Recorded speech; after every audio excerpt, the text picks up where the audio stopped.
राज्यभरातील होमगार्ड बांधवांचे कार्य कौतुकास्पद असून लवकरच होमगार्ड सैनिक यांच्या हिताचे निर्णय घेऊन सकारात्मक भूमिका घेणार असल्याचे प्रतिपादन मुख्यमंत्री माननीय श्री देवेंद्र फडणवीस यांनी केले।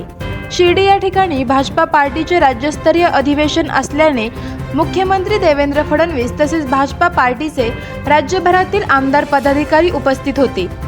होमगार्ड सैनिकांना 365 दिवस काम मिळावे तसेच मानधन भत्ता वेळेत मिळावे, ड्रेस कोडमध्ये सुधारणा करण्यात यावी, पुनर्नियुक्ती पद्धत रद्द करण्यात यावी, जिल्हा समादेशक पद सैनिकांमधून भरण्यात यावे, निवृत्तीनंतर सैनिकांना किमान 10,000 रुपये पेन्शन स्वरूपात मिळावी, अशा अनेक मागण्यांचे निवेदन यावेळी मुख्यमंत्री देवेंद्र फडणवीस तसेच केंद्रीय राज्य नागरी विभाग वाहतूक आणि सहकार मंत्री श्री मुरलीधर अण्णा मोहोळ यांना सुपूर्द करण्यात आले।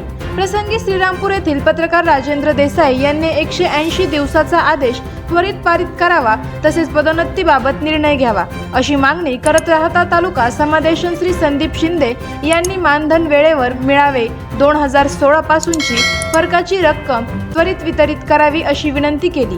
श्री अनंत गोडसे यांनी शासन निर्णयाची अंमलबजावणी करून होमगार्ड बांधवांचे हिताचे निर्णय घ्यावे यासाठी आपण प्रयत्न करावे अशी मागणी केली।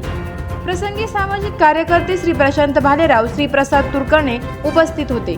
यावेळी भाजपा जिल्हाध्यक्ष श्री नितीन दिनकर यांच्या विशेष प्रयत्नांमधून राज्यस्तरीय अधिवेशन संपन्न झाले।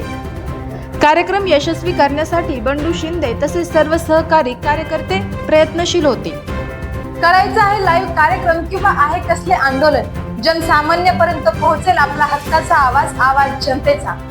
बातमी व जाहिरातीसाठी संपर्क करा स्क्रीनवर दिलेल्या नंबरवर।